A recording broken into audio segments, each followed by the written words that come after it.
Oke, kita mulai ya. Selamat pagi. Assalamualaikum warahmatullahi wabarakatuh. Kita masuk ke materi yang ke-8, yaitu sales and marketing. Nah, perlu dipahami dulu, kata-kata sales di situ bukan orang yang jualan. Ini istilah ya. Ini maksud dengan sales di situ bukan orang yang jualan ke sana kemari, ya kita nyebutnya sales. Bukan itu yang dimaksud pada pembahasan ini ya. Yang kita bahas berkaitan dengan pengertiannya secara umum aja, kemudian modulnya, terus tentang order management di dalam ERP seperti apa, pricing model, ada sales management, kemudian ada biaya marketing, dan juga singkat terkait dengan ERP dan media sosial. Karena sekarang media sosial itu tidak bisa lagi diabaikan gitu ya. Ini modul standar ERP di pertemuan ke berapa lupa saya. Materi yang kedua kalau nggak salah. Setidaknya ada 4 ini. Beberapa sudah kita bahas. Human Resource yaitu HRM itu sudah. Kemudian ada SCM itu di bagian Operation and Logistic itu ada. Supply Chain Management, kemudian ada CRM. CRM itu kaitannya dengan yang hari ini dibahas juga, Sales and Marketing, dan Operation juga ada masuk di situ ya. Yang finansial nanti itu kayaknya mungkin 2 kali itu, mungkin ya 2 kali pertemuan itu. Nah, sales dan marketing itu orang nganggapnya kadang-kadang ya, ada yang nganggapnya sama, padahal beda. Ya, dia punya fungsi yang beda-beda antara sales dan marketing. Biasanya didahului oleh marketing dulu, baru ada sales. Marketing itu pemasaran, sales itu penjualan. Nah, gitu ya. Bukan penjual ya.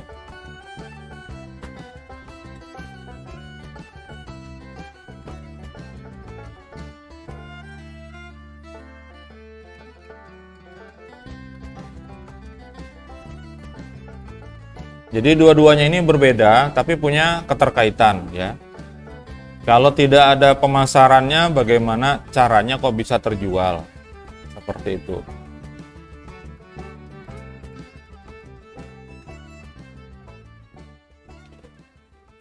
Nanti pertemuan selanjutnya jangan pakai sandal lagi. Ya. Sepatu sandal juga tidak diizinkan. Ada dosen lain itu bolong depan atau bolong belakang nggak boleh. Ya, harus ketutup depan belakang. Ya. Di pertemuan berikutnya jangan lagi ya. Apa itu sales? Ya, penjualan itu proses terkait aktivitas langsung menjual produk atau jasa kepada pelanggan. Jadi proses menjualnya itu proses aktivitas secara langsung berhubungan dengan pelanggan secara langsung ya. Melibatkan interaksi langsung. Itu sales. Ya. Fokus utamanya adalah supaya terjadi transaksi jual beli produk atau jasa. Ya. Produk dan jasa itu kita singkat aja layanan. Seperti itu. Jadi kalau dia sales itu supaya terjadi transaksi jual beli. Sehingga ada barang yang keluar, ada uang yang masuk. Itu sales seperti itu.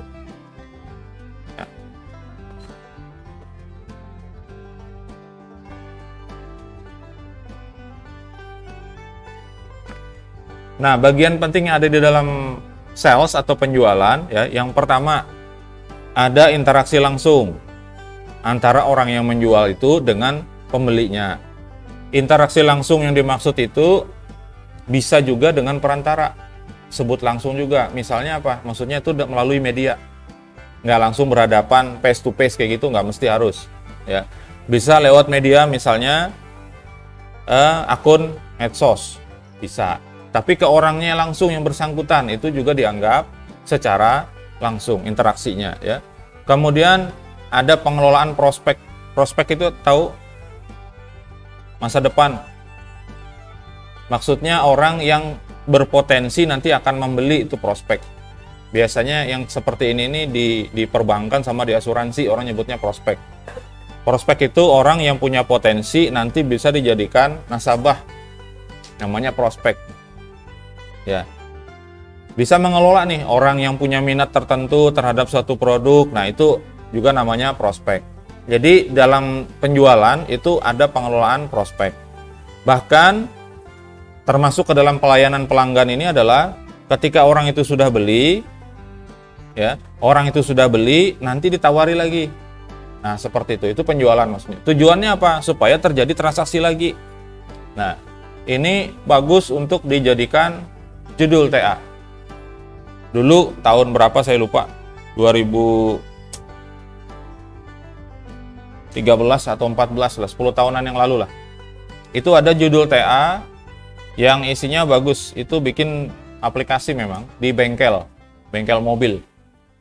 Jadi maunya dia yang bikin ini supaya pelanggannya itu, konsumen itu nggak lari ke bengkel lain, dia itu bikinkan aplikasi yang nanti ada pengingat untuk si customernya itu, si pelanggannya itu. Jadi misalnya di bengkel mobil itu ganti oli tanggal sekian dia dicatat tuh nomor HP-nya di situ. Dulu masih pakai SMS, belum dikenal tuh WA dulu. 2013-14 itu. Nggak rame lah waktu itu yang seperti itu masih ya.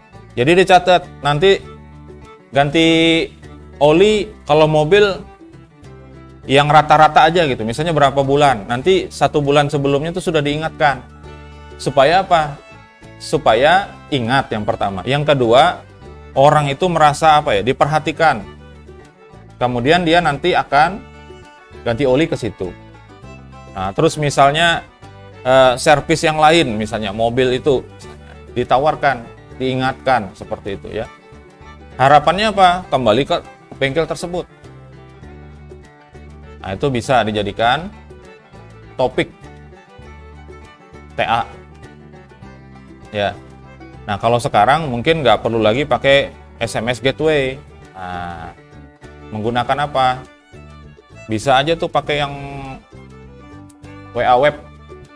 Tinggal kita kasih di situ kan ada biasanya ada tulisannya send to apa kayak gitu. Tinggal kasih nomornya kan. Ya, nomornya aja diotomatiskan melalui program. Ya, yang nanti kita punya datanya, data namanya siapa, kemudian urusannya dia itu apa di bengkel tersebut. Nanti sambil diingatkan untuk proses servis mobil atau motor atau sebagainya. Nah, selain itu supaya menjaga hubungan dengan pelanggan itu bisa dengan ucapan-ucapan tertentu. Misalnya kalau pas momennya hari-hari besar, kasih selamat, kayak kemarin Hari Sumpah Pemuda misalnya.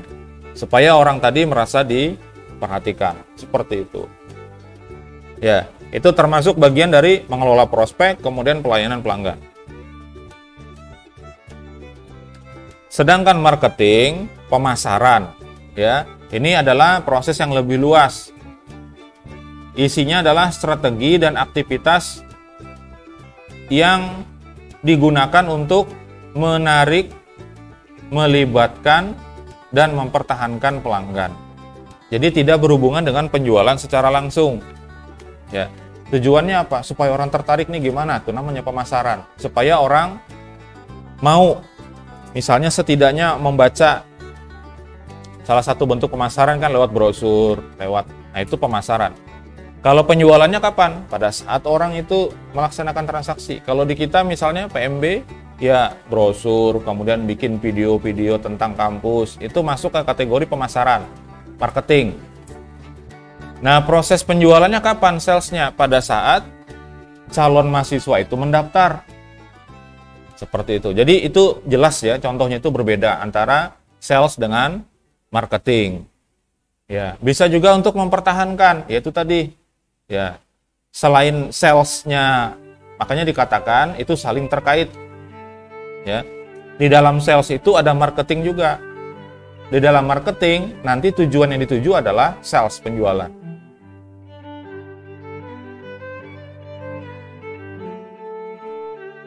Yang dikerjakan di marketing apa? meliputi semua usaha untuk promosi. Ya, yang tujuannya nanti adalah menjual produk atau jasa. Ya, layanan. Dan marketing itu ada caranya. Ada ilmunya, ada analisisnya, semuanya ada. Ya. Poin pentingnya yang ada dalam marketing, ada penelitian dasar. Ya, nanti detailnya nantilah ya. Ada di slide yang lain. Ada penelitian terkait dengan penelitian ini tidak selalu seperti kita penelitian TA itu enggak. Dilihat aja gitu ya. Kira-kira orang ini sukanya apa. Nah, itu masuk kategori penelitian, tapi tidak terstruktur.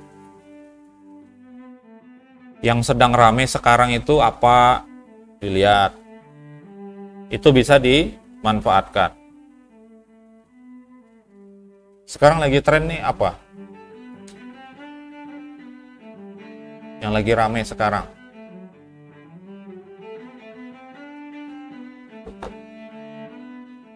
Mau pemilu. Ya, punya peluang besar ini. Jadi apa kira-kira? Kalau punya perusahaan tapi ini, ya, bikin jasa survei yang dibayar 14 miliar supaya calon tertentu menang terus.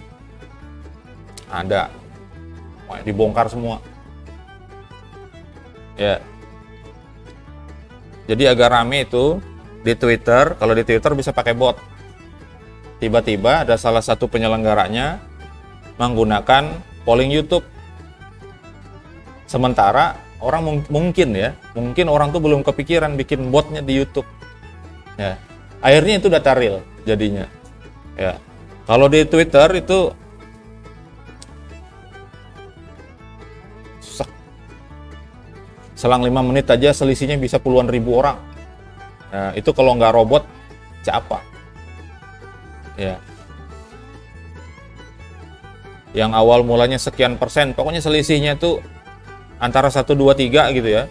Yang satunya itu 80%, yang satunya puluhan aja, yang satunya nggak sampai belasan persen. Tiba-tiba kebalik dalam waktu kurang dari 1 jam. Itu kan nggak mungkin. Nah, itu bisa jadi tuh. Jadi usaha.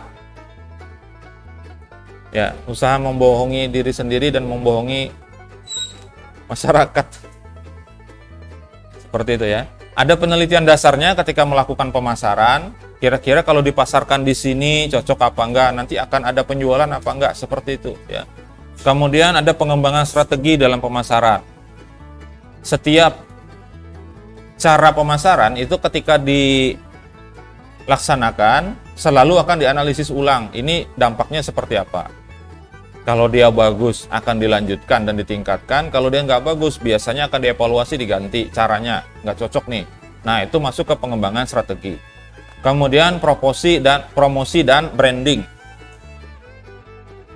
Ini sudah langkah secara nyata untuk memperkenalkan produknya. Nah, branding itu perlu juga termasuk orang.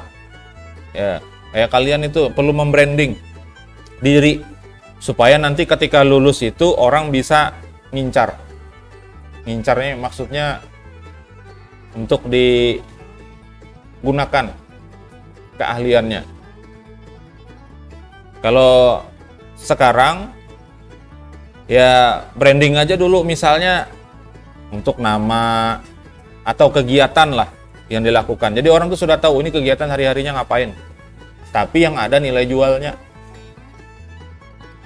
Misalnya hari-hari nabas rumput, ya siapa tahu bisa jadi penebas rumput profesional ya kan? Ya seperti itu. Kemudian yang hobinya foto, hobinya ngedit video, habis itu yang hobinya ngoding itu ditampilkan supaya orang tahu. Nanti ada yang meng-hire-nya apa? Merekrut lah kayak gitu ya.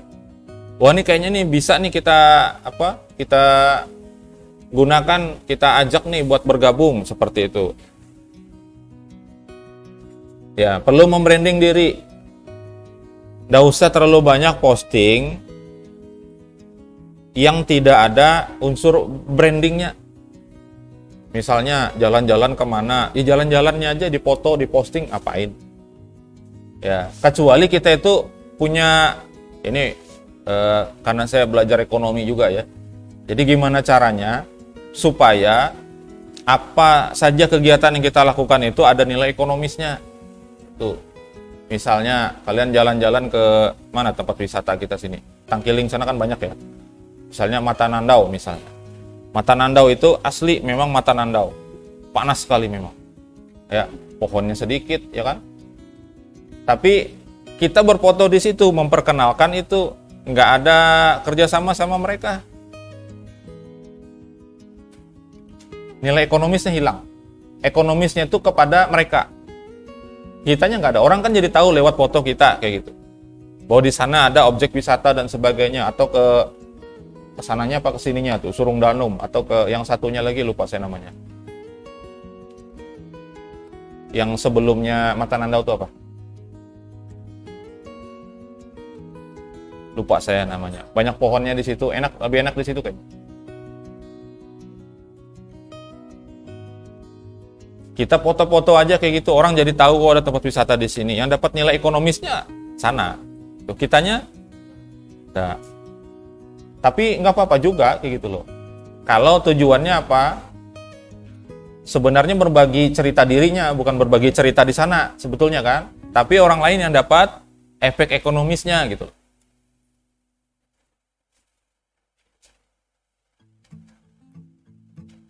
Termasuk di kelas lain itu saya sampaikan, kalian itu kan punya HP canggih-canggih. Bisa nggak kira-kira HP itu dalam sekian tahun, misalnya 1 tahun atau 2 tahun, itu nilainya itu kembali, bisa nggak? Usahakan punya iPhone berapa sekarang? 15 harganya 30 juta. Anggap yang murah-murah dikit.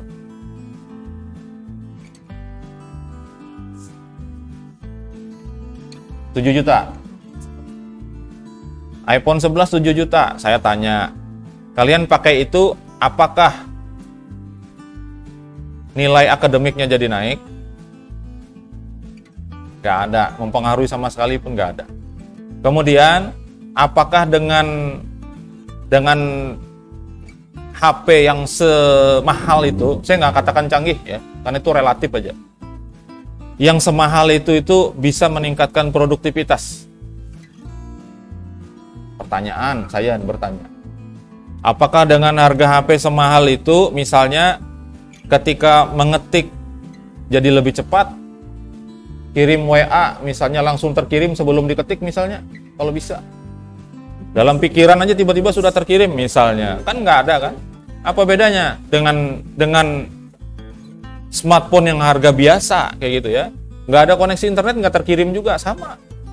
Nah, maka motivasinya ketika menggunakan yang mahal-mahal itu apa kira-kira? Saya mohon maaf aja, mohon maaf. Sekali lagi mohon maaf, 3 kali sudah ya. Hanya faktor, sekali lagi mohon maaf ya, ada unsur kesombongan sama gengsi aja. Maka sebaiknya jual aja sekarang. Beli yang murah-murah aja. Apa ya? Kameranya 100 megapiksel. Fotonya dijual juga enggak ya kan? Yang murah-murah aja. Di Shutterstock itu kan bisa minimal kan? Kalau nggak salah 4 megapiksel sudah bisa. 4 megapiksel itu berarti berapa tuh? 2000 kali 2000 ya. 2000 kali 2000 piksel itu HP biasa aja bisa.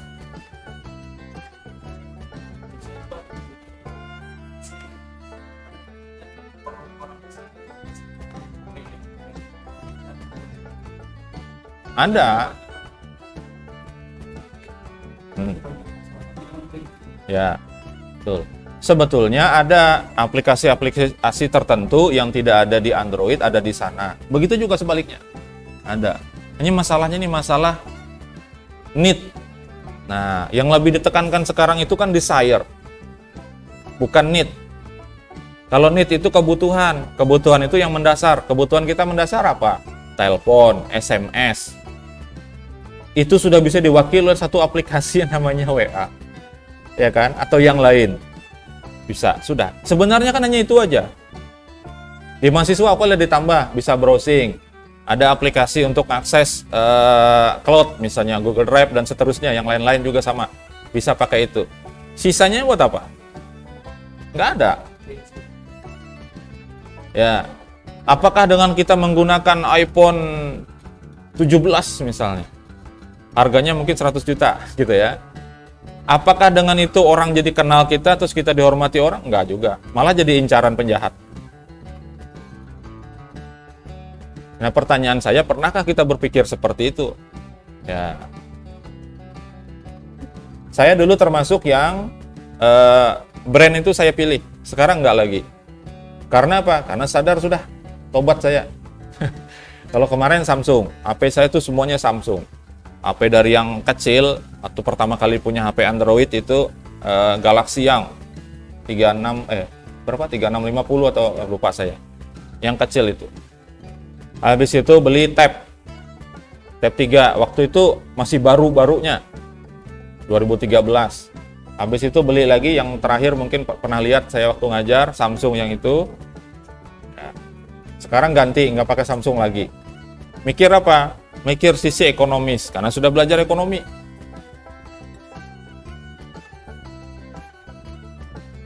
Itu pun kalau tidak ada masalah dalam penggunaan HP saya, nggak akan ganti. Ya, karena masalahnya saya pakai mobile bankingnya menuntut update aplikasi. Setelah diupdate, OS-nya nggak mendukung, malah nggak jalan aplikasinya. Ya udah, mau nggak mau ganti. HP-nya diturunkan ke anak.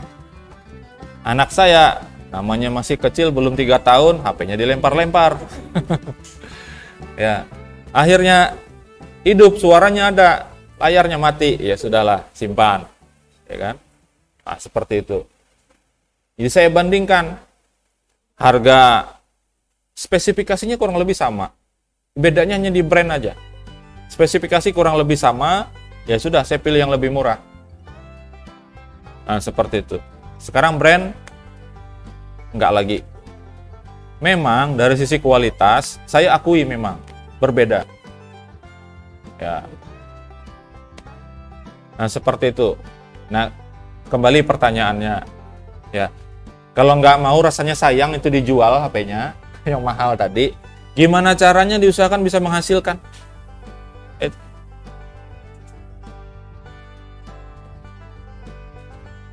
Sekarang itu harus ada return of value-nya atau return of investment-nya. Kita membeli sesuatu itu kan invest sebetulnya, harusnya mikirnya tuh invest. Ya. Kalau hanya beli sesuatu tidak ada nilai baliknya, mending nggak usah. Kayak kuliah, kalau nanti tidak jadi apa-apa, berhenti aja lah. Maka karena sudah terlanjur, sudah masuk semester 5, ini sayang sekali sudah kalau mundur, kan kayak gitu. Maka sisa umur yang ada ini, gitu ya, digunakan sebaik-baiknya. Ya, yang kemarin ngodingnya asal-ngasal dan sebagainya, mulai dipelajari kembali. Jadi siap-siap untuk menghadapi apa? Setidaknya menghadapi 2 keadaan. Yang pertama, menghadapi TA. Yang kedua, jadi 3 deh. Ya, sebelum ke TA itu ada, kalau masih dilaksanakan nanti itu ada PKL terpadu. PKL terpadu pilihannya cuma 2. Pilihannya bikin pengabdian atau penelitian. Ya, itu kemampuan teknis diperlukan. Kalau pengabdian misalnya ngajarin, perlu kemampuan teknis. Kalau penelitian ada 2, ada yang sampai ke analisisnya aja, ada yang sampai ke program, sama-sama perlu keahlian, perlu kemampuan teknis. Itu yang pertama, ya PKL yang dihadapi. Yang kedua TA. Yang ketiga uji kompetensi. Itu untuk mengisi SKPI. Setidaknya itu dululah yang jadi target gitu. Kenapa belajar? Seperti itu. Jadi promosi dan branding itu belum masuk kepada penjualannya. Baru tahap apa? Perkenalan saja. Dan untuk membentuk karakter, membentuk sifat dari sebuah produk supaya orang itu tertarik sampai ke situ ya, promosi dan branding tadi. Jadi kalau melakukan sesuatu, takar dulu, ini masuk kepada need atau kepada desire. Need itu kebutuhan, desire itu keperluan atau keinginan. Kalau bahasa kasarnya dalam bahasa Inggris itu nafsu. Desire itu nafsu. Artinya nurutin apa maunya nafsu aja. Pengen itu, beli. Nggak ada fungsinya padahal. Nah, itu kan kayak orang sedang dihipnotis. Apa keterkaitannya antara sales dan marketing? Sama-sama tujuannya adalah untuk mencapai tujuan bisnis atau perusahaan atau organisasi. Marketing tanggung jawabnya menciptakan kesadaran dan minat terhadap produk atau layanan, menciptakan aja, membentuk tadi, branding, supaya orang minat beli. Kemudian salesnya adalah bertanggung jawab menjadikan minat itu menjadi transaksi nyata, dilaksanakan orang, intinya seperti itu. Nah, keterkaitannya pada hal apa? Penyelarasan tujuan. Tujuannya sama. Kemudian keduanya itu berkolaborasi dan berbagi informasi. Jadi contoh di e-commerce ya, bagian dari ERP itu. Di e-commerce itu kalau kita klik wishlist atau favorit barang itu, mereka udah paham. Kalau kayak saya tuh di WA saya, Tokopedia misalnya, itu saya favoritkan satu produk. Dah 1 bulan nggak ada saya apa-apain, tiba-tiba dapat WA. Kalimatnya juga apa ya? Kalimat yang sifatnya ya gaul, seperti orang SKSD. Tahu SKSD? Sok kenal, sok dekat kayak gitu dia. Kalimatnya. Jangan anggurin aku dong, katanya gitu. Belakang di bawahnya itu ada link produk yang pernah saya favoritkan. Seperti itu. Itu tujuannya apa tadi? Pelayanan pelanggan. Terus itu. Tujuannya apa? Supaya saya buka lagi, mungkin saya lupa gitu kan, ingat. Ya udahlah saya beli. Harapannya kan seperti itu. Sampai sini. Ada yang ditanyakan?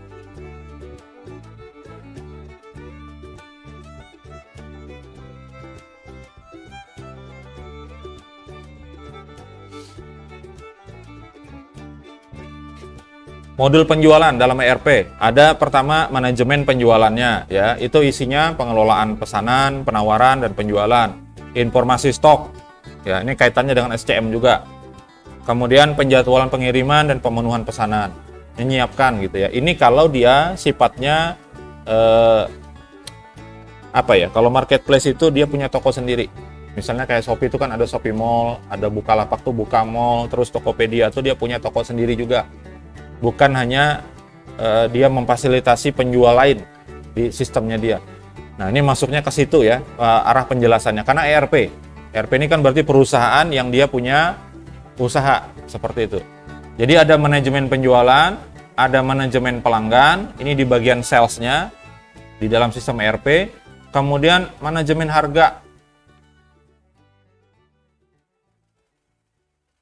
Lalu ada pelacakan kinerja penjualan. Nah, karena semuanya terhubung jadi satu, maka itu semuanya bisa dianalisis. Kalau terjadi penjualan bisa dilihat itu dari mana, bahkan sampai ke pembeli ini usianya berapa dan seterusnya.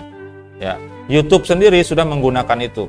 Yang punya channel YouTube itu coba dilihat kalau di aplikasinya di YouTube Studio itu ada video kita itu ditonton oleh orang usia berapa persen, usia sekian sampai sekian persen. Kemudian ada jam aksesnya, jam tontonnya itu berapa lama, dan jam berapa aja yang rame videonya dilihat. Itu ada semuanya. Sampai ke situ mereka melakukan analisis dan pengambilan data. Kita nggak tahu. Ya, pada saat itu diolah mereka.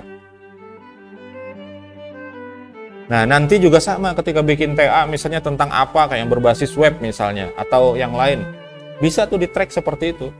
Misalnya website kita itu orang akses tuh paling banyak jam berapa sampai jam berapa. Itu bisa. Pada saat orang akses, IP-nya kita bisa baca. dari mana sumbernya, kemudian browser yang digunakan itu apa, browser agentnya itu bisa dibaca.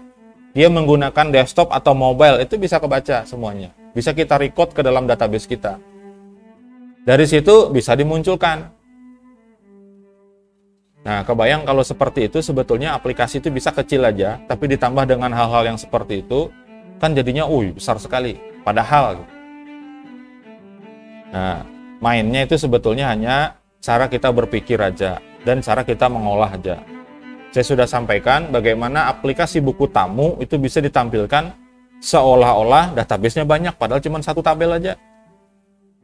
Jam berapa yang rame tamu datang kan bisa diambil dari satu tabel itu aja. Siapa yang paling sering dikunjungi, tujuan yang paling sering itu ngapain, misalnya di kantor tertentu ya. Dan siapa yang paling sering berkunjung, harinya hari apa, dalam sebulan ada berapa, dalam seminggu ada berapa, bisa diatur seperti itu. Tabelnya cuma satu aja. Nggak usah mikirnya yang ribet-ribet, ada relasi antar tabelnya ke sana kemari. Itu hanya cara menjelaskan aja. Ketika diuji itu hanya cara menjelaskan. Ya, kalau ditanya misalnya, kenapa tabelnya cuma satu? Bisa jawab. Kok tabelnya cuma satu nih, nggak layak nih jadi skripsi atau jadi TA misal. Harus bisa jawab. Kata Pak Erpan boleh Pak satu, nah itu bukan jawaban. Alasan paling logisnya ya, biar perlunya cuma satu, tapi nggak bisa jawab kayak gitu. Ada alasan logisnya. Ya, menjelaskannya berdasarkan ilmu kayak gitu ya. Misalnya apa?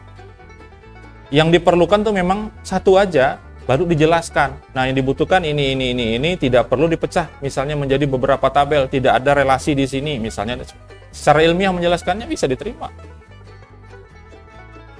Nah, pertanyaannya bisa apa enggak? Ngomongnya kayak gitu, itu aja. Kemarin hari Sabtu nguji TA. Saya penguji 2, penguji satunya menanyakan, ini kamu bikin aplikasi kok nggak ada testingnya? Saya sudah baca, karena 2 hari sebelumnya kan sudah dikasih itu naskah. Saya sudah baca, ada di dalam. Ini kok nggak ada dibahas tentang testing dari aplikasinya? Kamu cuma masukkan di lampiran aja, padahal di dalam ada. Ya, yang namanya nguji itu kan bisa sengaja dianggap nggak ada. Saya pengen tahu. Saya paham juga pertanyaan itu. Ini mahasiswa. Pertama ya, yang diuji itu mental. Yang kedua, sebenarnya dibuat sendiri apa orang lain yang buatkan. Itu ketahuan semua dari situ aja. Iya Bu, nanti dimasukkan katanya. Padahal di dalamnya ada. Iya Bu, nanti dimasukkan. Kalau bikin sendiri, setidaknya ngetik sendirilah, gitu ya. Setidaknya ngetik sendiri pasti tahu. Ada padahal testingnya menggunakan black box, yang uji siapa itu memang ada di lampiran, ada tanda tangan di situ. Pembahasannya juga ada sebetulnya dimasukkan, walaupun nggak detail, tapi ada. Ya, dia menjawab seolah-olah memang tidak ada, ini bahaya. Malah ketahuan.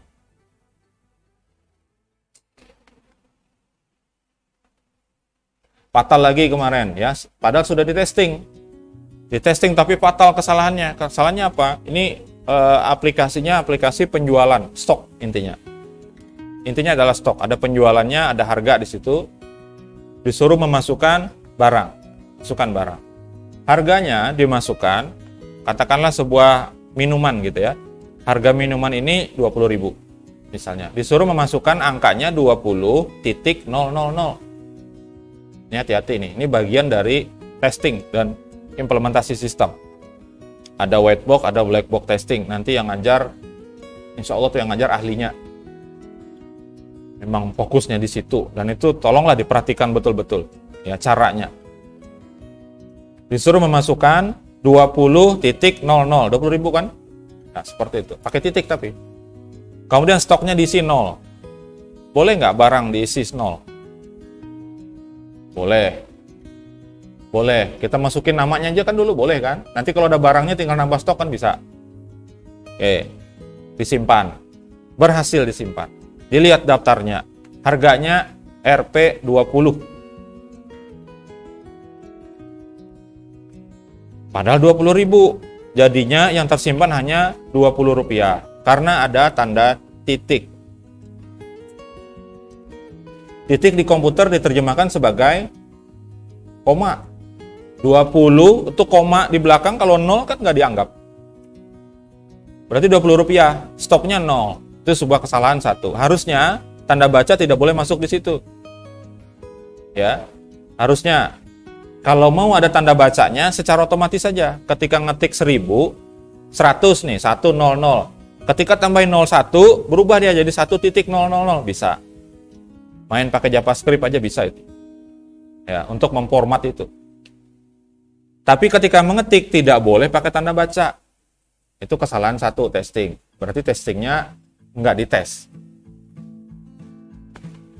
Berarti kemungkinan besar testernya hanya tanda tangan. Yang kedua, kasusnya itu sudah tersimpan, oke. Pembelian. Ada transaksi, ada orang beli barang tersebut tadi, minum tadi. Harganya kan 20, kan 20.000. Dia beli 10 kaleng, 10 botol, misalnya ya minuman soda itulah misalnya ya.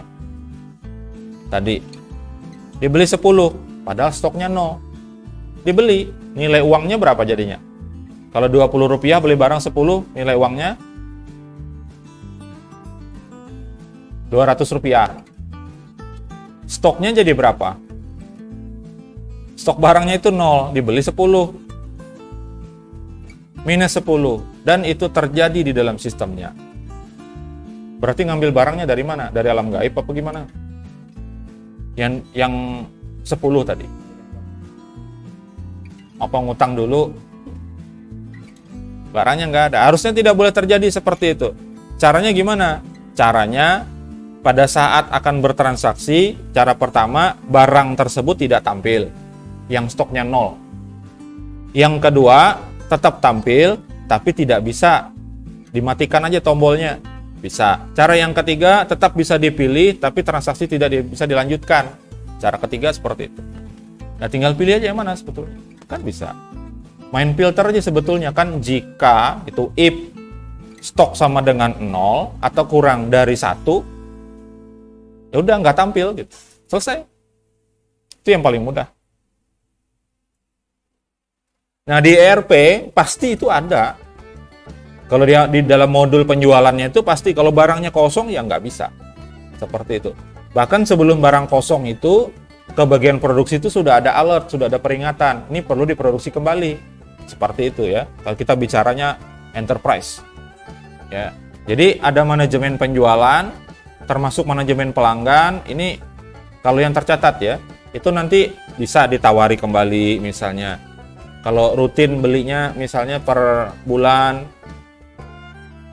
tinggal ditawari nanti, kok bulan ini kok lambat dari jadwal, dari tanggal biasa, ada dikasih tahu misalnya. Sama dengan tagihan-tagihan itu kan diingatkan terus kita. Kalau sudah ya internet biasanya ya, kalau sudah sampai batas waktu pembayaran, masuk rank waktu pembayaran, diingatkan jangan lupa bayar dalam waktunya, jangan sampai didenda. Tapi kalau sudah lambat koneksinya, itu lambat juga penanganannya. Itu sering terjadi ya. Manajemen harga, terus pelacakan kinerja penjualan. Ya tadi berdasarkan data-data hasil penjualan. Lanjut ya. Ini modul penjualan. Sekarang modul marketing. Nah, ada manajemen kampanye. Campaign ya. Bukan masalah pemilu aja ada kampanye ya. Ketika orang mengadakan promosi itu sebenarnya sedang kampanye dia. Mengkampanyekan apa? Produk. Itu yang di pinggir-pinggir jalan tuh, yang di situ. Ya Sudarso tuh. Itu kampanye diri semua itu. Sama ada kampanye yang lain itu. Di baliho, di apa lagi? Ada yang ditempel-tempel di tiang listrik, itu yang biasa apa? Sedot WC. Sama itu kampanye juga. Kampanye dirinya, kampanye usahanya, kampanye produknya, ya itu ada juga. Saya nggak jelasin dalamnya ya, nggak usah aja. Nah, analisis pelanggan ada di situ. Ya, kecenderungan dari pelanggan itu apa? Itu kelihatan semua ya. Itu dari sisi jual beli. Medsos juga sama, seperti itu. Bahkan di Facebook itu kan ada pandangan politik. Itu kalau kita isi, dia bisa track nanti. Dan itu data kita itu semuanya kalau kita ngisi, data kita bakal dijual. Kepada siapa? Kepada orang yang ikut nanti. Ini loh demografinya, yang pendukung partai ini lebih banyak di sini tuh jadi bahan. Kita enak aja ngasih gratis. Mereka jual. Makanya sebaiknya nggak usah terlalu detail isinya. Itu kalau di isu keamanan sistem, keamanan data, ada yang disebut dengan kurikulum vitae, CP ya. CP telanjang namanya. Tuh ada istilah seperti itu. Kita menuliskan di situ ada nama, ada tanggal lahir, sama alamat. Selesai. Itu nomor KTP bisa dapat. Sudah. Ya, dengan trik-trik tertentu bisa dapat nomor KTP. Nomor KTP dapat, bisa ke Dukcapil, bikin KTP. Habis itu digunakan buat pinjol. Yang kena itu yang punya tadi. Itu saya bahas di materi di kampus sebelah kemarin. Dan di materi awal tentang isu-isu keamanan cyber. Nah, sekalian, mumpung ini ya, jangan lagi nge-share foto di media sosial penuh badan. Jadi bisa jadi timbul fitnah yang itu nanti walaupun bukan kita, itu akan merugikan ke diri kita. Ya. Apalagi penuh badan ya. Jangan. AI sekarang sudah sangat luar biasa, bahkan PBB aja sudah bilang ini harus diwaspadai nih, AI ini. Kalau enggak bahaya, ancaman justru. Bukan hanya itu jadi manfaat, tapi ini jauh lebih besar lagi kerusakannya. Kenapa? Pakai AI itu bisa mensimulasikan badan orang. Moto misalnya kayak gini, saya lagi foto, di sini dipoto, ya. Dia bisa hilangkan baju saya. Berdasarkan foto yang asli. Padahal aslinya pakai pakaian. Nah, belum lagi yang kasus yang wajah diganti, badannya badan orang, tapi wajahnya diambil wajah kita. Itu aja sudah cukup buat bikin heboh, bikin fitnah. Ya, maka saya sarankan, terutama yang perempuan, sama aja sih laki-laki juga. Ya, jangan sering. Kalau perlu nggak usah aja upload yang macam-macam. Upload foto penuh badan terutama, ya, jangan, bisa disalahgunakan. Saya pernah ikut webinarnya Pak ahli telemat Pak Ono, ya, itu ada mahasiswa yang hobinya suka foto-foto gitu. Memang orangnya suka healing dan suka traveling, kemana-mana foto, seksi lagi, kata beliau. Habis itu beberapa lama setelah itu tiba-tiba diteleponin orang, Facebooknya di DM orang dan seterusnya untuk hal-hal yang sifatnya negatif. Ternyata fotonya dia diambil orang yang tidak bertanggung jawab, ngambil, ditaruhnya di situs porno. Jangan berpikir bahwa kita ini aman kayak gitu ya. Sekarang posisinya kita ini sedang menyerahkan hidup kita kepada orang lain. Siapa yang menjamin HP kita itu GPS-nya nggak bisa dilacak walaupun kita matikan? Siapa yang bisa jamin? Nggak ada. Bagaimana aplikasi email itu tahu bahwa pesan ini pesan yang berisi spam atau tidak? Kalau dia tidak baca dalamnya. Logis saja kita mikirnya. Kira-kira HP kita bisa dibuka mereka nggak? Yang punya Android. Bisa nggak? Bisa. Apalagi CCTV yang banyak dijual sekarang, matanya di mana-mana. Memang matanya itu ada aplikasi, ada passwordnya, oke. Tapi kalau dikoneksikan ke internet, yang pabrik itu masa nggak tahu? Makanya kata siapa itu? Lupa. Bosman Mardigu. Dia bilang, alat intelijen tercanggih saat ini adalah milik Israel. Iya, betul. Tapi kata beliau, kalau kita beli satu, matanya tetap dua. Kita bisa lihat, sana bisa lihat juga. Sama aja CCTV tuh. Di Cina tuh ada 200 jutaan CCTV, dipantau warganya semua. Kebaca, jalan aja kebaca tuh datanya, namanya siapa dan sebagainya langsung kelihatan. Saya liatin tuh merek-mereknya, sama dengan yang ada di sini. Yang dipasangin di sini-sini tuh, sama. Siapa yang bisa jamin bahwa kita ini tidak sedang diawasi oleh mereka sana? Nah, saya membayangkan sampai ke IKN. IKN-nya diserahkan kepada Cina. Saya sebut aja langsung. Siapa yang bisa jamin? Jaringan internetnya misalnya dari mereka semua yang sediakan, komunikasi negara di situ semuanya. Bahkan konsesi tanahnya aja 190 tahun diserahkan. Kita aja sudah mati, anak kita sudah mati, mungkin itu masih dikuasai orang. Hanya gara-gara beberapa orang saja yang ingin apa, susah saya nyebutnya. Ingin mempunyai sesuatu. Terlepas dari ya menerima atau menolak IKN dipindahkan ya. Kalau dari sisi urgensinya nggak ada. Kalau alasannya hanya macet, Jakarta sudah keluar dari 10 kota termacet di dunia sudah keluar. Dari gubernur sebelumnya kemarin. Yang sekarang nyapres. Awalnya masuk 10 besar tuh. 3 besar bahkan. Termacet di dunia. Dengan inovasinya turun jadi 7. Habis itu keluar dari 10. Jadi sekitar belasan. Habis itu turun lagi sampai ke 60-an. Sudah bisa tertangani kan? Ngapain pindah kalau gitu? Polusi katanya, heran juga saya, yang ditutup pabrik kecil. Padahal di sana ada perusahaan batu bara. Itulah sebetulnya yang mengundang, yang menyumbang polusi terbesar. Malah nggak ditutup. Yang ditutup pabrik arang punya masyarakat. Kenapa begitu? Karena punya kepentingan. Dalam marketing ada lagi manajemen konten. Isi dari pemasarannya itu apa? Saya yang bingung sampai sekarang, itu iklan rokok. Terutama ya di mana-mana sih iklan rokok ini aneh menurut saya. Ada yang naik ke gunung, hubungannya sama rokok apa? Habis itu ada apa lagi tuh yang jin. Kasih 3 permintaan. Apa itu?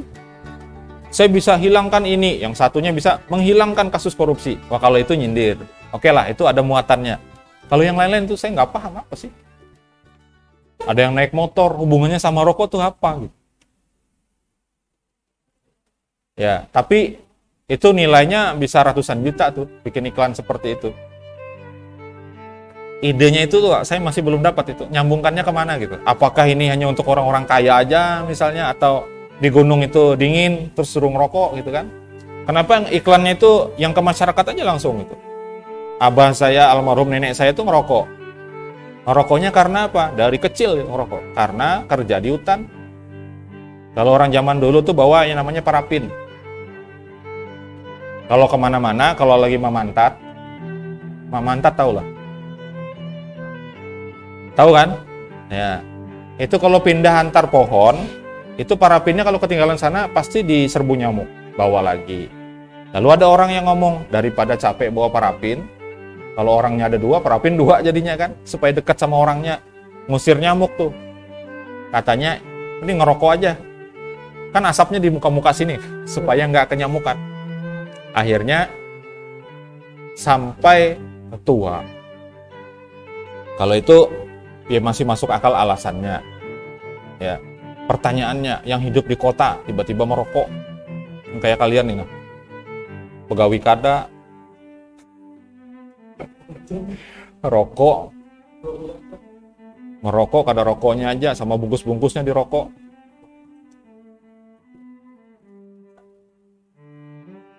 Orang tua di kampung sana capek bekerja, ngirimi, sudah bayar kos, bayar biaya hidup, bayar biaya kuliah, sini sekalinya poya-poya. Yang miris itu kalau ada orang lain yang melaporkan. Ada saudara kita, di sana kerjaannya duduk di kafe aja, minum kada, duduk aja.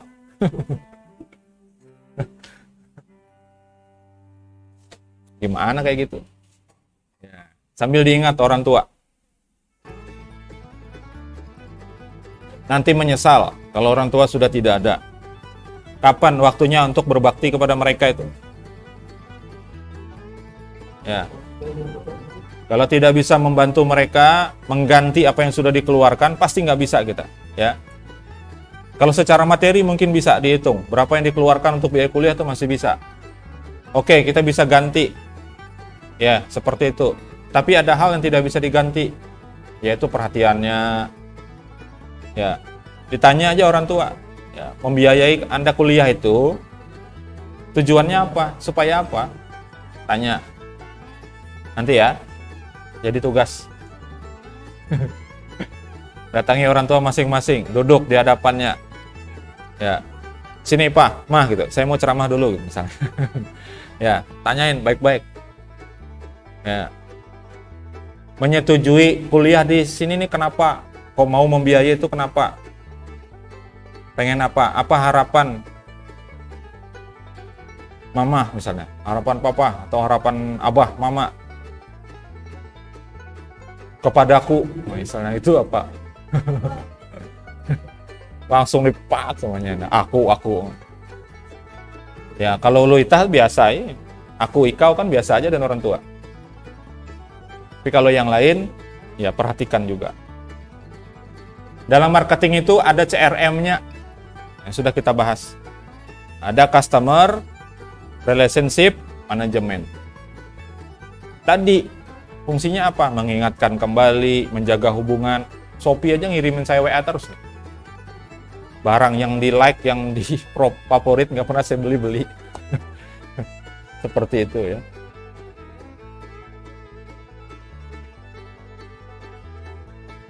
Oke, intinya adalah di dalam ERP, sistem ERP terintegrasi itu mengizinkan informasi dari modul sales dan marketing itu berbagi data dan saling mendukung karena tadi berkaitan ya. Sehingga nanti perusahaan itu punya gambaran seperti apa sebaiknya kita melakukan pemasaran dan penjualan. Yang itu nanti digunakan untuk pengambilan keputusan.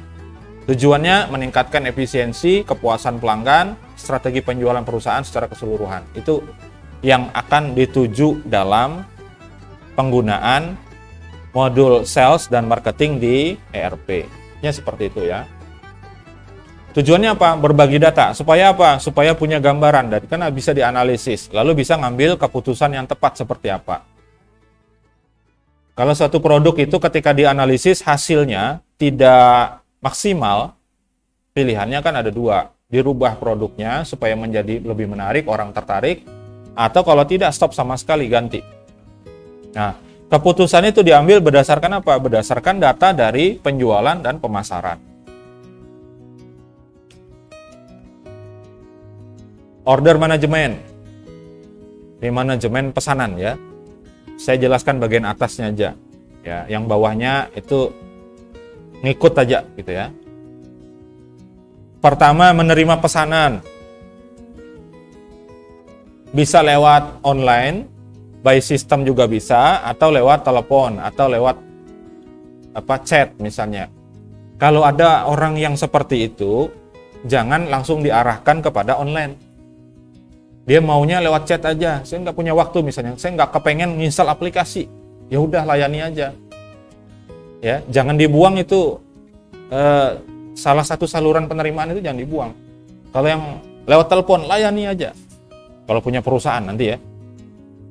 Jangan diarahkan ke aplikasi, nanti orang lari. Malas gitu. Kemudian pemrosesan, diverifikasi. Datanya dicek dulu akurat apa enggak, valid apa enggak ya. Kemudian disiapkan dan dijadwalkan untuk pengiriman. Di e-commerce, di marketplace itu sudah kelihatan jelas yang seperti ini. Enak kita mencontohkannya. Karena salah satu bagian dari ERP itu adalah e-commerce. Itu entah pertemuan keberapa lupa saya. Bahwa e-commerce itu adalah bagian dari sistemnya ERP. Nah, pengiriman pesanan. Ini pengaturan ya. Pengaturan pengiriman. Apakah diantar atau dijemput? Sekarang lebih banyak pick up ya. Jadi toko-toko itu sudah minta nomor resinya dari kurir, nanti kurir ambil. Sekarang seperti itu. Kalau di kita ini mungkin, kalau orang pribadi mungkin masih belum ya. Tapi kalau dia kayak sudah toko-toko yang punya kerjasama, itu dia bisa langsung di pick up, diambil. Kemudian pembuatan dokumen pengiriman, ada surat jalan, kemudian ada invoice, ada faktur, label, dan seterusnya. Pemantauan pengiriman, ini dilacak sampai mana sudah, seperti itu. Itu bagian dari layanan. Ya.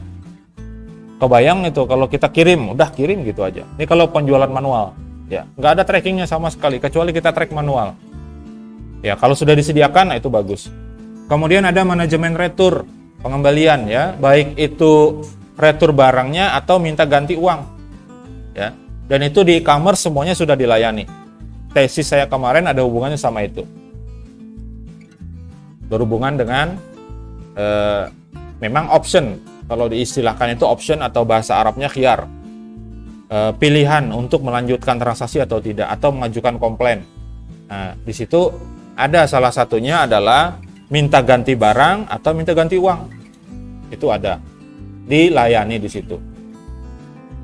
Kemudian yang terakhir ada pelaporan dan analisis, laporan pesanan, kemudian yang terlaris yang mana, yang enggak sama sekali dibeli orang tuh yang mana.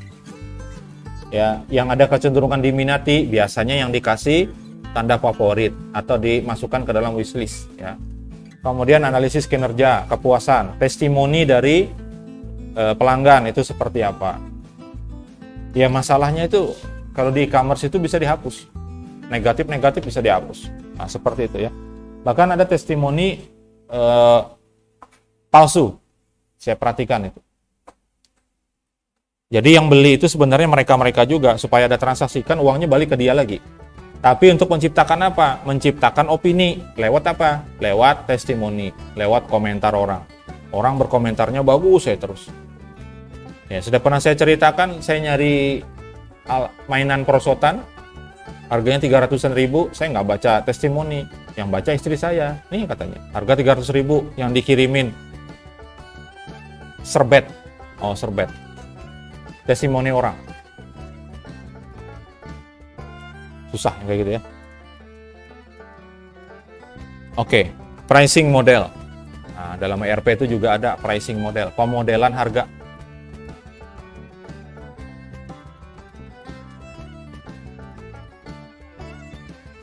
Dari mana dasarnya? Pertama, dasarnya dari strategi. Dasar penentuan harga itu dari strategi perusahaan. Kemudian kebijakan harganya, ada biasanya ambang atas sama ambang bawah gitu, ngasih harga itu ya. Terus tergantung kebutuhan pasar. Nah, makanya saya pernah lihat itu ada sebuah produk online ya, yang harganya itu berubah-ubah. Termasuk juga layanan internet, itu saya pernah ketemu. Ya, begitu juga dengan layanan hosting. Sama promo katanya serbesaran 2 giga harganya 150.000. Oke. Kalau di luar promo dia sebutkan di situ 300. Jadi kalau dalam promo 150, kalau di luar promo 300. Setelah habis promonya aslinya tetap 150. Gitu. Ada yang model seperti itu. Dan ini banyak nih, toko-toko konvensional banyak. Datang aja ke Metos itu di atas. 70% diskon. Saya cek barang yang sama di online. Ya memang harganya harga diskon 70% aslinya.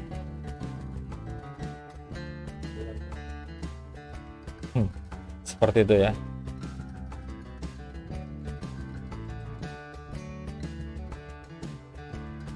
Lanjut ya. Nah, ada dua model dalam penghargaan dalam pricing, ya penghargaan kan. Maksudnya penghargaan bukan menghargai orang. Dalam membuat harga, yang pertama ada simple pricing model, yang kedua ada complex pricing model. Kalau simple ini intinya adalah yang umumnya untuk barang atau produk atau layanan atau jasa yang sifatnya single item. Kalau beli satu segini harganya, kalau beli banyak segini, intinya seperti itulah. Dan ada indikator lainnya yang dijadikan dasar. Misalnya di sini ada berdasarkan waktu, ada berdasarkan volumenya atau berdasarkan penggunaannya. Misalnya kalau pada saat misalnya bulan puasa itu biasanya yang cenderung banyak iklannya adalah iklan minuman, makanan, sirup yang paling banyak. Kalau sudah dekat-dekat hari raya, biasanya yang paling banyak apa? Baju koko, sarung. Nah. Kalau dekat-dekat Natal biasanya apa? Yang paling banyak?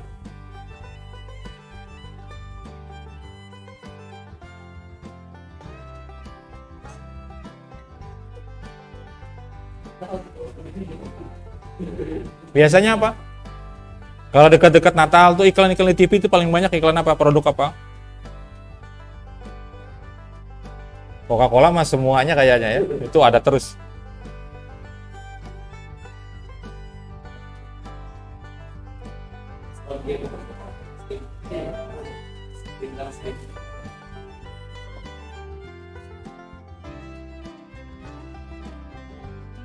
Nah, konsep pentingnya dalam pricing model di ERP, pertama ada penetapan harga.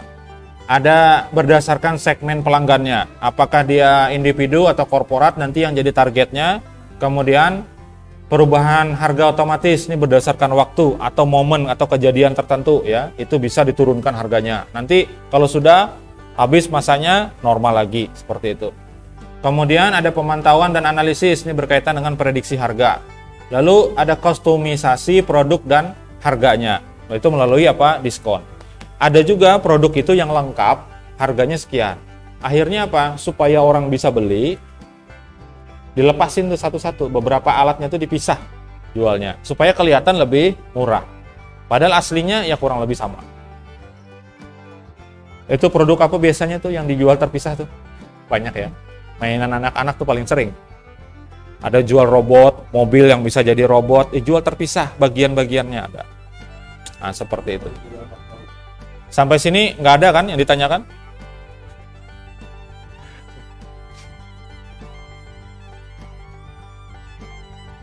Aslinya materi ini sebetulnya buat minggu kemarin, yang ganti untuk yang yudisium. Tapi saya nggak sempat lagi bikin untuk yang berikutnya, ya udahlah tahan dulu. Karena kalau nggak libur lagi hari ini, gitu ya. Kalau saya jadikan video lagi, hari ini libur lagi. Jadi nggak usah, ya udah kita mundur satu pertemuan, nggak apa-apa, ya kan? Nah, ini sales management, ada beberapa hal yang perlu diperhatikan di situ. Yang pertama, ketika memanajemen penjualan, itu perlu membentuk yang namanya membangun tim. Ada tim penjualan. Kemudian ada target yang akan dituju. Lalu ada messaging, itu pesan-pesan. Pesan-pesan yang disampaikan dalam penjualan. Termasuk pesan-pesan di situ adalah pesan sesama anggota tim. Ya, yang tujuannya apa? Untuk koordinasi dan seterusnya. Kemudian ada disiplin. Ya, perlu kedisiplinan dalam arti target tadi harus dicapai. Misalnya, targetnya ada 10, sudah 9. Ini satu lagi harus dicapai. Jangan sampai ya udahlah besok aja yang satunya. Ya besok kan punya target lagi. Nah, seperti itu. Kemudian enablement. Enablement ini berkaitan dengan target tadi. Jadi kalau misalnya ada 10 target, sudah tercapai, pilihan ada 2. Tetap melakukan proses penjualan atau stop. Karena target sudah tercapai ya. Nah, ini dimaksud dengan enablement. Bisa diaktifkan, artinya bisa dilanjutkan penjualan. Boleh jadi kan bisa dapat 11 atau 12. Nah, seperti itu. Atau kalau mau tidak, ya sudah, stop. Kemudian motivasi ya. Kalau misalnya kurang, masih belum tercapai target, itu ada motivasi dari sesama tim, sesama anggota tim untuk melaksanakan proses-proses penjualan. Ya, kalau misalnya sudah lebih, tetap dimotivasi untuk besok misalnya. Kemudian hasil terakhir dianalisis. Nah, dalam proses analisis itu kembali siklusnya berputar ya. Kalau kembali lagi ke sini, membentuk atau membangun sebuah tim, dari analisis itu bisa dilihat anggota tim mana yang tingkat penjualannya lebih rendah, yang tingkat kontribusinya lebih sedikit, itu siapa? Bisa jadi nanti dieliminasi dari tim. Nanti proses jalan lagi. Seperti itu. Itu secara teknis, tidak masuk di dalam sistem. Tapi catatannya semua itu masuk dalam sistem. Timnya siapa saja, misalnya grup A, kayak gitu ya. Nanti penjualan dilakukan oleh tim A. Kemudian target dari tim A ini berapa? Mereka beraninya gitu. Ya, semuanya itu nanti akan tercatat. Ya. Yang terjualnya sudah berapa dan seterusnya itu bisa di tracking oleh yang punya perusahaan melalui aplikasi, melalui sistem ERP. Nah, ini komponennya dalam proses penjualan, dalam perencanaan penjualan harus ada misi dari perusahaan. Kemudian struktur organisasi penjualannya harus ada. Kemudian tujuan dan target penjualan. Komponennya ya. Kemudian target audience dan segmentasi dari pelanggan. Target ini target penjualannya, ini target orangnya. Yang jadi target itu, yang di target market istilahnya. Kemudian strategi dan cara penjualan, metodologi, teknik caranya. Lalu ada perencanaan eksekusinya. Cara eksekusinya gimana nih? Ada perencanaannya sudah nih. Cara kita eksekusi gimana? Terus yang terakhir adalah support atau dukungan. Itu adalah komponen dari perencanaan penjualan. Ada berapa jumlahnya?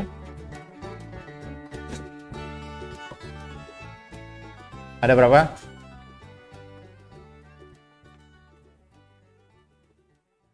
Ada 7. Lihatin kotaknya aja. 7. Nah, prosesnya ada sales planning proses. Jadi ke kanan itu sales planning prosesnya, yang ke kiri review and make necessary adjustment. Mereview kemudian melihat mana yang perlu disesuaikan. Nah, seperti itu. Pertama dianalisis. Kita itu ada di mana posisinya. Kemudian kondisi pasar seperti apa. Ini kalau analyze ini masuknya ke penelitian. Tapi sekali lagi penelitiannya bisa yang tidak terstruktur. Kalau di perusahaan itu memang ada timnya yang buat analisis khusus ya. Ya, di mana kita kemudian pasarnya seperti apa kondisinya, kemudian kompetitornya siapa, pesaingnya, kemudian kesempatan atau peluang kita apa. Atau kalau di manajemen itu biasanya dianalisis menggunakan analisis SWOT. SWOT itu ada strength, ada kekuatan diri kita apa, kemudian weakness itu kelemahan kita apa, kemudian opportunity peluang apa, kemudian ada threat terakhir, ancaman. Ancaman internal bagaimana, ancaman dari luar seperti apa. Nah, itu bisa. Tapi biasanya SWOT itu digunakan dalam manajemen. Kemudian itu analisis ya. Lalu mengatur tujuan yang ingin dicapai itu apa. Ya. Kemudian membangun atau menyusun perencanaan, eksekusi, lalu dievaluasi terakhirnya. Harus dievaluasi. Kenapa? Karena tujuannya ke sini lagi, balik lagi ke sini. Nah, di review ini sudah sesuai atau belum, ada yang perlu diperbaiki atau tidak, ada yang perlu di-adjust. Adjust ini diatur kembali, mana yang perlu, seperti itu.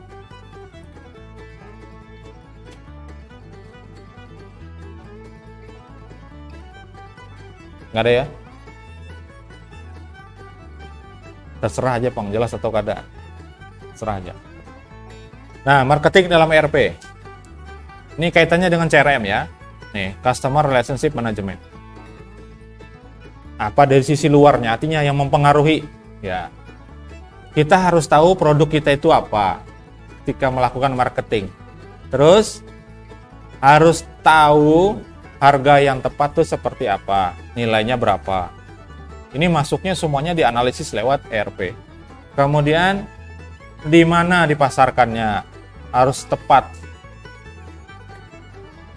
dan harus kepada target market yang tepat juga.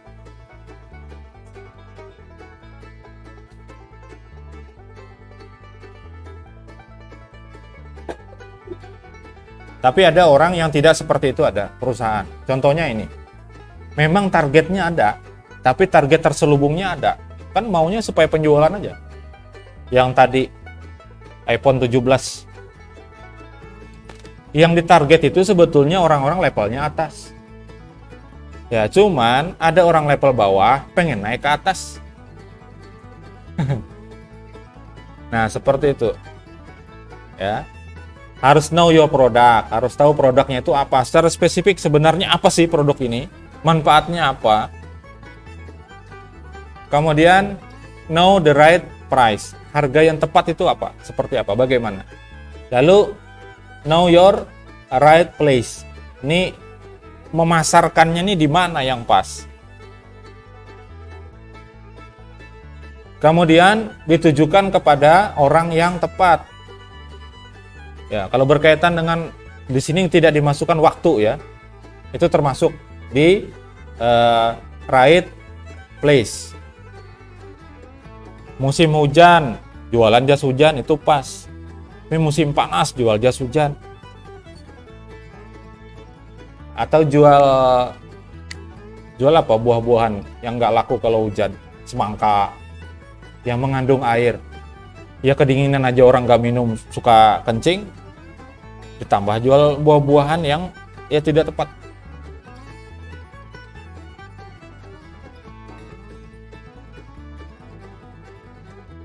Sedikit lagi ya, teknik marketing ini banyak. Melakukan segmentasi pasar, ini melalui 7P, prinsipnya 7P, pertama price, product, place, promotion, people, packaging, sama proses. Harga, produknya itu sendiri, tempatnya, kemudian cara promosi, orangnya, paket atau kemasan, lalu caranya gimana proses. Lalu merencanakan produk, menetapkan harga yang sesuai kondisi, berdasarkan targetnya tadi, ini konsumen levelnya level mana. Ya. Ada juga sih yang nggak ngira-ngira, karena itu berhubungan dengan kebutuhan pokok, disikat aja. Nah, itu kesalahan pemerintah juga, yang menyerahkan harganya kepada pasar. Contohnya apa? Minyak goreng. Kan lagi rame kemarin. Minyak goreng, tiba-tiba harganya diserahkan kepada pasar. Tiba-tiba 1 liter langsung jadi berapa kemarin?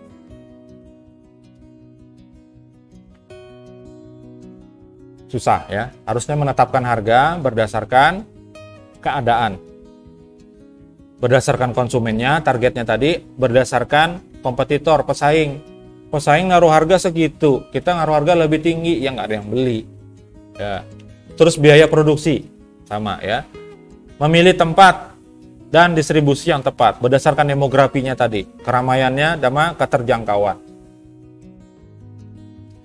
Saya sampaikan di sebelah itu, karena kemarin ngomong tentang financial technology, ada UMKM itu sekitar 49 juta UMKM yang bahasanya itu istilahnya tak bankable.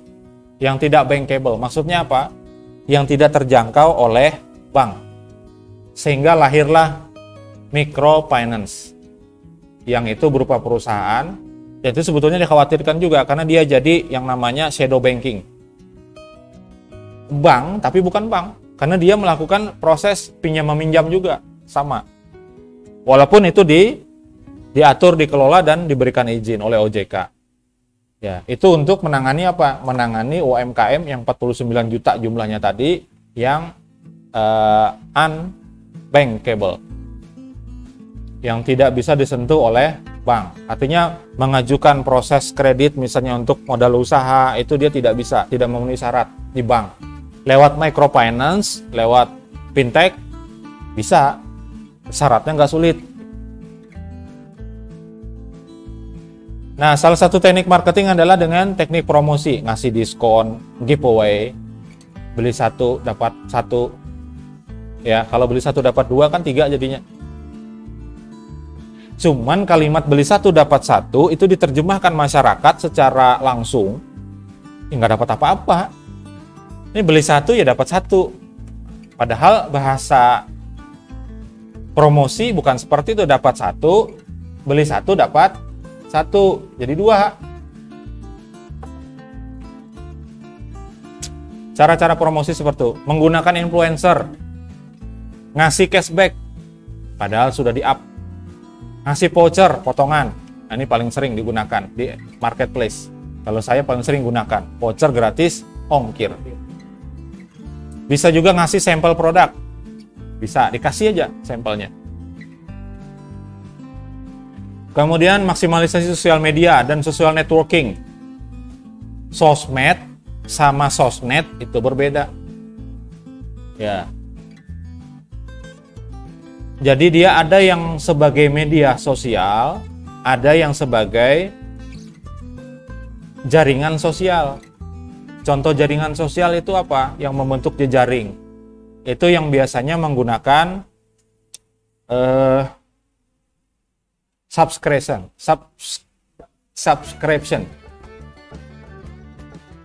Yang model langganan, tuh networking, itu ada jaringan dia.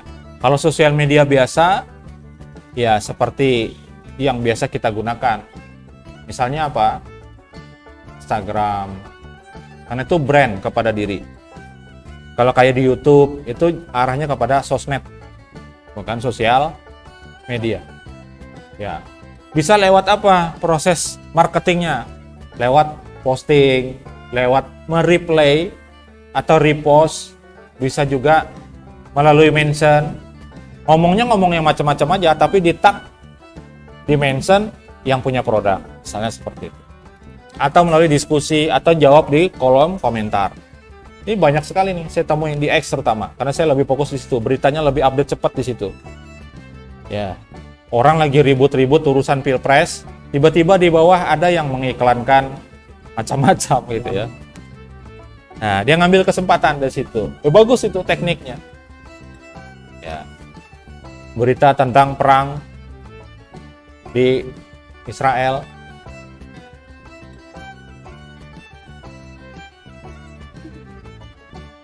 Tiba-tiba di bawahnya ada yang komen-komen jualan. Memanfaatkan. Tanggal berapa jadinya ini Perang Dunia Ketiga mulai? Sudah dapat kabar belum? Perang Dunia Ketiga. Kapal-kapal perang sudah ke sana semua, ke Laut Mediterania, ke Laut Merah dan sebagainya. Kapal induk Amerika ada 2 ke situ. Kapal perang Turki juga ke situ. Yang saya khawatir, perang di sana, Indonesia yang kena bomnya. Kenapa? Kenapa? Sana perang. Tapi kita juga akan ikut dibom nanti. Kalau dugaan saya sih seperti itu. Tapi mudah-mudahan tidak terjadi. Karena sudah dikuasai kita. Semua tempat sudah dikuasai. Di Kalteng ini ada tempat, lokasi tambang yang aparat kepolisian dan aparat TNI itu nggak bisa masuk lokasinya.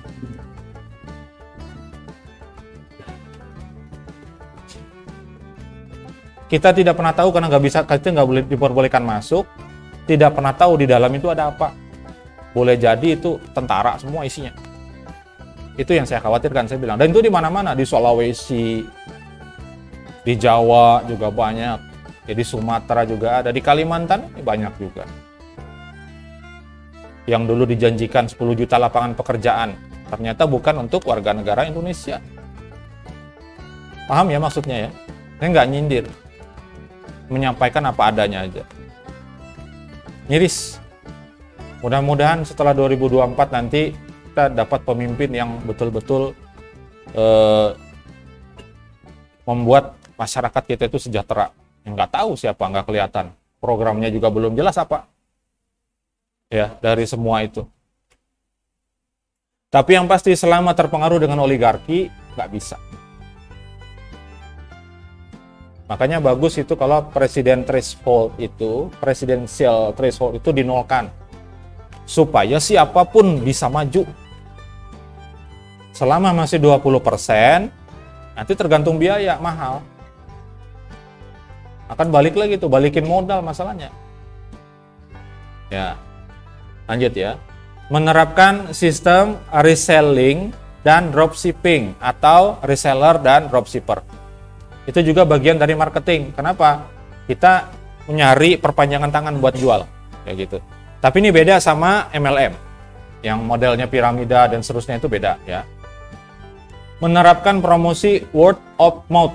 Nah, ini kekuatan mulut ke mulut. Mulut ke mulut itu bukan berarti ciuman. Ya, maksudnya disampaikan. Dan itu paling efektif sebetulnya. Testimoni secara langsung orang itu paling efektif. Lalu melalui branding produk. Kemudian menjalin hubungan yang baik dengan pelanggan lewat CRM. Ya, tadi yang saya katakan, diingatkan, disapa kembali nasabahnya atau pelanggannya, seperti itu ya.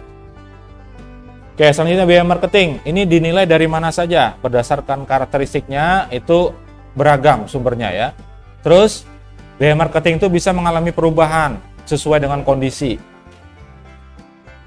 Karena berhubungan juga dengan konsumennya. Jadi kalau tingkat daya beli itu sudah menurun, daya beli menurun karena duitnya juga nggak ada, supaya tetap bisa dibeli, biasanya dikasih promo.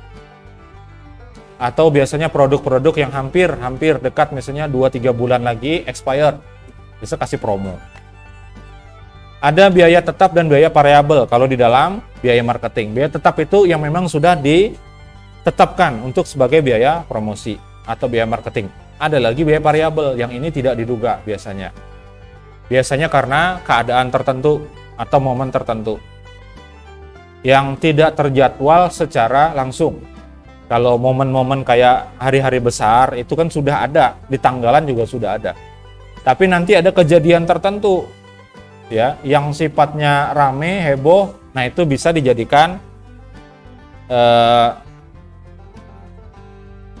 marketing di situ, yang itu perlu biaya yang tidak dianggarkan sebelumnya. Kemudian dari sisi analisis biaya itu ada objek pengeluaran, kemudian fungsi pemasaran dan usaha pemasaran. Itu yang jadi pertimbangan untuk pembiayaan marketing. Lalu ada kelompok biayanya. Ada order getting cost, ada biaya untuk mendapatkan order pesanan. Ada biaya order filling cost, itu biaya untuk memenuhi pesanan.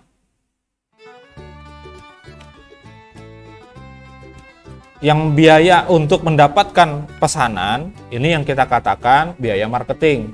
Kalau yang filling cost, ini biaya penjualan. Masuk di situ apa? Yang kita tanggung kalau kita beli itu, ongkir. Aslinya kan kita yang nanggung. Nah, tapi dalam kasus tertentu ada gratis ongkir. Saya sudah cek itu. Kalau di Shopee, itu ditanggung oleh Shopee-nya dengan nominal harga tertentu, minimal berapa. Dan itu diakuinya ditanggungnya sekian harganya. Kalau ternyata lebih biayanya, nanti dikurangi. Seperti itu. Makanya ada yang biaya ongkir itu Rp1.000. Karena aslinya 21.000. Yang ditanggung gratis ongkirnya hanya 20.000. Maka yang 1.000-nya tetap kita bayarkan.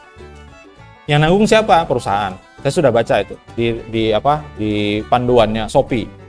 Yang di Tokopedia itu 4% ditanggung penjual. Saya ada baca bagian itu. Maksimal katanya gratis ongkirnya 20.000. Nah, itu pun 4%-nya ditanggung oleh penjual. Itu saya baca ada di klausulnya. Yang seperti itu ya. Kemudian fungsi dari pembiayaan marketing meningkatkan pendapatan. Kok bisa? Biaya pemasaran itu nanti meningkatkan pendapatan. Kok bisa? Ya bisa. Itu saya dulu pernah ikut kelas online punyanya Anne Ahira. Itu ahlinya bisnis online. Jadi broker internasional, jual kuda. Orangnya di Indonesia, yang beli di negara mana, barang kudanya ada di negara lain. Dia yang jualkan itu. Jadi afiliasi. Ya. Beliau menyarankan, karena waktu itu kelasnya itu adalah kelas bikin website untuk monetize blog. lewat Google AdSense. Nah, waktu itu.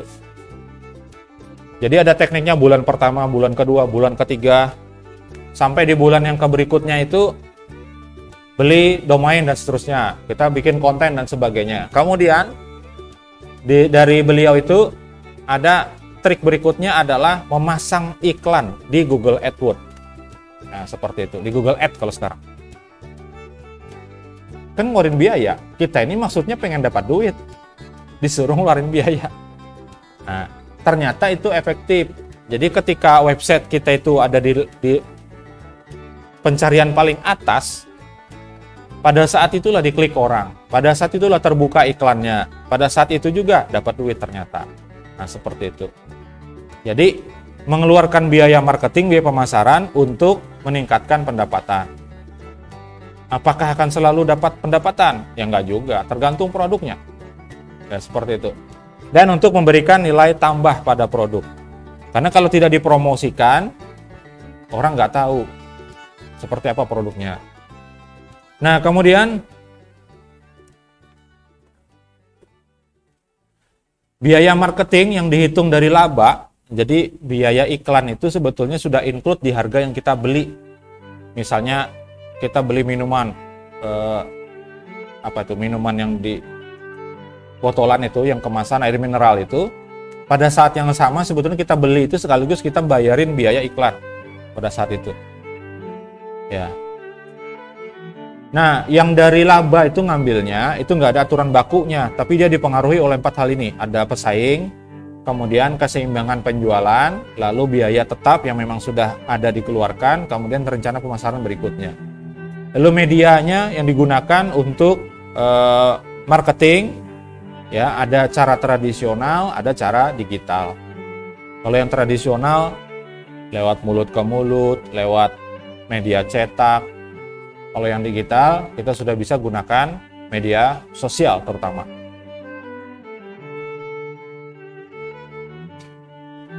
Nah, kaitannya antara ERP dan media sosial ya. Kalau bisa diintegrasikan antara sistem ERP dengan media sosial, ini akan memberikan manfaat besar ya. Karena kita bisa memahami pelanggan secara langsung di ERP-nya, karena berkaitan dengan media sosial yang sudah terintegrasi ya. Kemudian interaksinya jadi lebih baik, lalu peningkatan strategi pemasaran. Kita bisa paham pelanggan itu dengan lebih baik, karena kita bisa lihat langsung ke media sosialnya.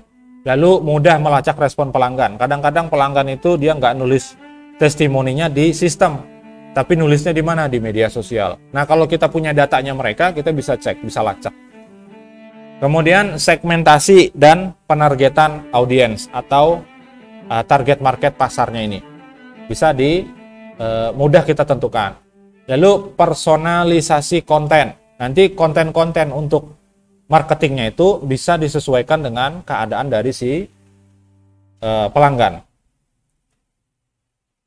Ada lagi penjualan pemasaran. Ya, kapan harus mengirimkan promosi ini kepada target yang ini, kapan kepada yang ini. Yang paling banyak itu biasanya adalah promosi-promosi itu keluar ketika tanggal-tanggal muda. Itu langsung muncul banyak itu. Ya, begitu juga sama tagihan-tagihan. Tanggal muda munculnya. Ya. Heran juga ya. Tanggal tua tuh nggak muncul dia. Karena dia tahu lagi nggak ada duit. Kemudian bisa di ERP melakukan respon otomatis. Makanya di website tertentu sekarang sudah banyak plugin yang bisa digunakan pada saat seseorang itu melakukan posting di satu media sosialnya dia, secara otomatis akan terkirim juga di medsosnya yang lain. Ya, misalnya di website, ya di blog. Pada saat dia post sebuah berita atau sebuah artikel, secara otomatis artikel itu akan terkirim ke Instagram, ke Twitter, ke komentar di YouTube dan di yang lain-lain. Ya, seperti itu. Bahkan bisa di-push ke langsung orang-orang tertentu yang namanya kita sebutkan, nama-nama akunnya ya. Nah, seperti itu. Itu kalau kita menggunakan integrasi antara media sosial dan ERP system. Ada pertanyaan? Yang tadi mau musik sini.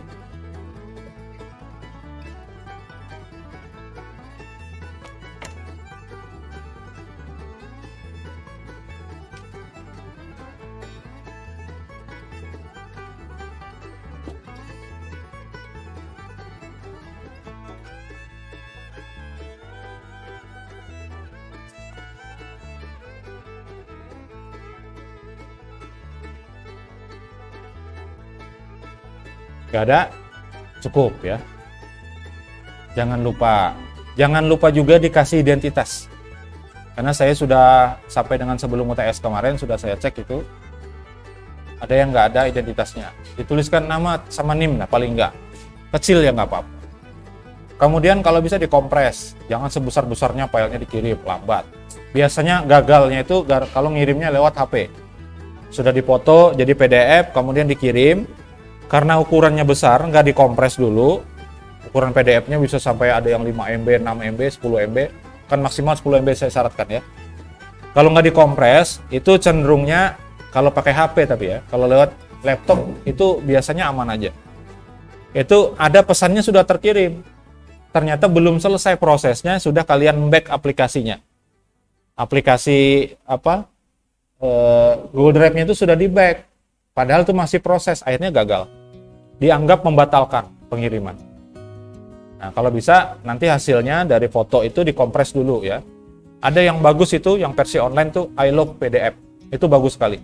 Saya sudah coba, itu untuk ukuran 2 MB, itu sampai jadinya 100 KB. Luar biasa. Nah, saya akhiri ya. Saya cukupkan untuk pertemuan kali ini. Semoga bermanfaat yang kita bahas. Terima kasih atas perhatian dari semuanya. Mohon maaf kalau ada kesalahan dan kekurangan. Kita ketemu lagi di pertemuan selanjutnya. Selamat pagi. Assalamualaikum warahmatullahi wabarakatuh.